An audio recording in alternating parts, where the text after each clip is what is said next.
AP EAMCET 2025కి సంబంధించి BiPC counselling మనకి seat allotment తర్వాత నేను చెప్పే 3 ఇంపార్టెంట్ విషయాలు చేయకపోతే మీ సీట్ ఆటోమేటిక్గా క్యాన్సిల్ అయితే కావడం జరుగుతుంది. ఎందుకంటే మీ అందరికీ ఇదే ఫస్ట్ టైం కౌన్సిలింగ్ అప్లై చేసుకోవడం ఏంటి, సీట్ అలాట్మెంట్ వెబ్ ఆప్షన్లు ఎన్ని ఫస్ట్ టైం. ఏ ఒక్కటి పొరపాటు చేసినా మీకు సీట్ అయితే కోల్పోయే అవకాశాలు అయితే ఉన్నాయన్నమాట. అందుకు చెప్తున్నాను, మనకి సీట్ అలాట్మెంట్ తర్వాత 3 విషయాలు తప్పకుండా చేయాలి. చేయకపోతే మీ సీట్ అయితే పోతుందన్నమాట. చెప్పే వీడియో చాలా ఇంపార్టెంట్ కాబట్టి వీడియోని ఎండ్ వరకు చూడండి. వీడియో అంతా లైక్ చేయండి. ఒక 100 లైకులు టార్గెట్ అన్నమాట. కొత్తగా అయితే మన ఛానల్ చూస్తున్నారో సబ్స్క్రైబ్ అయితే చేసుకోండి.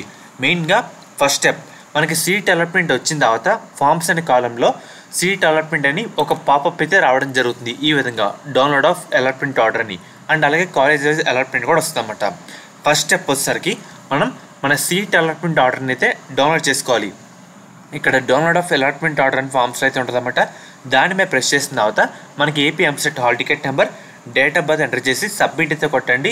అండ్ అలాగే మీరు ఏ నెంబర్కి అయితే కౌన్సిలింగ్ అప్లై చేసి ఉంటారో ఆ నెంబర్కి ఒక ఓటీపీ అయితే రావడం జరుగుతుంది. అది కూడా ఎంటర్ చేసండి. ఎంటర్ చేసి సబ్మిట్ అయితే కొట్టండి అన్నమాట. సబ్మిట్ కొట్టిన తర్వాత మనకి ఈ విధంగా 3 ఆప్షన్లు అయితే ఉంటాయి. సో మెయిన్గా ఫస్ట్ స్టెప్ మనం వచ్చేసరికి సీట్ అలాట్మెంట్ ఆర్డర్ అయితే చెక్ చేసుకోవాలి. కాబట్టి ఫస్ట్ది అయితే ఉంది కదా అలాట్మెంట్ ఆర్డర్ అని, దాని మీద ప్రెస్ చేయండి. ప్రెస్ చేసిన తర్వాత మనకి ఈ విధంగా రావడం జరుగుతుంది. సో ఇక్కడ మనకు వచ్చిన కాలేజ్ అయితే ఉంటుంది అన్నమాట. చూస్తున్నారు కదా, Balaji college of pharmacy Anantapuram. ఇక్కడ 0 ఉంటే ఫీజు అయితే కట్ అవసరం లేదు. ఈ విధంగా చెక్ చేసుకున్న తర్వాత మీకు ఏ కాలేజ్ వచ్చిందని చెక్ చేసుకున్న తర్వాత దీన్ని ఏం చేయాలంటే ప్రింట్అవుట్ అయితే తీసుకోవాలి. మనకి 2 కాపీల ప్రింట్అవుట్ అయితే కావాలన్నమాట. అండ్ ఈ సీట్ అలాట్మెంట్ ఆర్డర్ కూడా డౌన్లోడ్ అయితే చేసుకోవాలి. సో ఇది ఫస్ట్ స్టెప్. సెకండ్ స్టెప్ వచ్చేసరికి మనకి ఒకసారి ఇందాక download of seat allotment order వచ్చిన తర్వాత hall ticket number, date of birth, OTP ఏంటైతే ఇచ్చి ఉంటాం కదా. ఇప్పుడు స్టెప్ 2, మనం రిపోర్టింగు 2 విధాలుగా రిపోర్టింగ్ అయితే చేయాలి. ఒకటి ఆన్లైన్లో రిపోర్టింగ్ చేయాలి, ఇంకోటి మనకు వచ్చిన కాలేజ్లో మనం నేరుగా వెళ్ళి డాక్యుమెంట్స్తో పాటు రిపోర్టింగ్ అయితే చేయాలి. ఇప్పుడు చెప్పేది నేను స్టెప్ 2, మనం ఆన్లైన్లో కూడా రిపోర్టింగ్ అయితే చేయాలి. చేస్తేనే మన సీట్ అయితే కన్ఫర్మ్ కావడం జరుగుతుంది. ఇందాక డౌన్లోడ్ ఆఫ్ అలాట్మెంట్ ప్లస్ చేసిన తర్వాత EAMCET hall ticket number, date of birth ఇచ్చిన తర్వాత ఓటీపీ ఇచ్చిన తర్వాత మనకి ఈ విధంగా ఫార్మేట్ అయితే రావడం జరుగుతుంది. Download allotment order, self reporting. మనకి మెయిన్గా కావాల్సింది సెల్ఫ్ రిపోర్టింగ్ కాబట్టి క్లిక్ హియర్ అయితే ఉంది కదా మధ్యలోది, దానిపై ప్రెస్ చేయండి. ప్రెస్ చేసిన తర్వాత మనకి ఈ విధంగా రావడం జరుగుతుంది అన్నమాట. ఒకసారి చూపిస్తాను.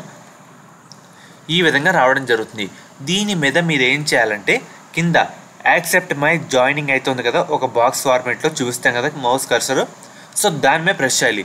ప్రెస్ చేసిన తర్వాత do you want to proceed అంటే ఓకే అయితే కొట్టండి. ఓకే అని కొట్టిన తర్వాత ఈ విధంగా రావడం జరుగుతుంది. ఇప్పుడు మనం సో చూస్తున్నారు కదా, your joining details are confirmed, hall ticket number అని ఈ విధంగా వస్తుందన్నమాట. ఇక్కడితో సెకండ్ స్టెప్ అయితే కంప్లీట్ కావడం జరిగింది అని అర్థం. మీరు ఆన్లైన్లో కూడా రిపోర్టింగ్ చేశారు అని అర్థం. సో ఇక్కడితో సెకండ్ స్టెప్ అయితే కంప్లీట్ కావడం జరిగింది. థర్డ్ స్టెప్ వచ్చేసరికి ముందుగా చెప్పినాను, ఈ జాయినింగ్ రిపోర్ట్ కూడా 2 కాపీల ప్రింట్అవుట్ అయితే తీసుకోండి. ఇప్పుడు స్టెప్ 3 అన్నమాట. సో మెయిన్గా మీకు వచ్చిన కాలేజ్లో వాళ్ళు ఇచ్చిన టైంలోపు, అంటే ఎప్పటి వరకు టైం ఇచ్చారు ఒకసారి చూద్దాం. Reporting last date October 24th లోపు పక్కాగా రిపోర్టింగ్ అయితే చేయాలి. రిపోర్టింగ్ చేసేటప్పుడు ఏం డాక్యుమెంట్స్ కావాలి అని ఇంకో వీడియో చేస్తాను. మెయిన్గా ఆ డాక్యుమెంట్స్తో పాటు self reporting, seat allotment order copy అది కూడా కావాలన్నమాట. మీరు మెయిన్గా సీట్ అలాట్మెంట్ డౌన్లోడ్ చేసుకోవాలి, ఆన్లైన్లో సెల్ఫ్ రిపోర్టింగ్ చేయాలి.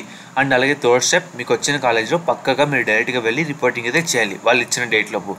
ఈ 3 పనులు సక్రమంగా చేస్తే మీ సీట్ అయితే మీ చేతులారా జాగ్రత్తగా అయితే ఉంటుంది అన్నమాట. ఇన్ కేస్ ఏమైనా ఒక్క మిస్టేక్ చేయకపోయినా సరే ఆటోమేటిక్గా క్యాన్సిల్ అయితే కావడం జరుగుతుంది. చేతులారా పోజ్ చేసుకున్న వాళ్ళైతే అవుతారు. సెకండ్ ఫేజ్లో చాలా తక్కువ సీట్లు అయితే ఉంటాయి. అందుకు చెప్తున్నాను, మనకి సీట్ అలాట్మెంట్ మీ బ్రాంచ్ ఏ కాలేజో చెక్ చేసుకోండి, దాన్ని కూడా ప్రింట్అవుట్ తీసుకోండి. అండ్ అలాగే సెకండ్ స్టెప్ వచ్చేసరికి యాక్సెప్ట్ మై జాయినింగ్ అయితే ఉంది కదా, దీన్ని ప్రెస్ చేస్తే మనకు రావడం జరుగుతుంది. దీన్ని కూడా ప్రింట్అవుట్ తీసుకోండి. తర్వాత 3వ స్టెప్ వచ్చేసరికి డైరెక్ట్ మనం ఆఫ్లైన్లో మనకు వచ్చిన కాలేజ్లో రిపోర్టింగ్ అయితే చేయాలన్నమాట. ఈ విధంగా అయితే ఉంటాయి. సో ఈ 3 అయితే చేసేయండి. మీకు ఏ ఒకటి మిస్ అయినా మీకు ఇబ్బంది అయితే పడతారు.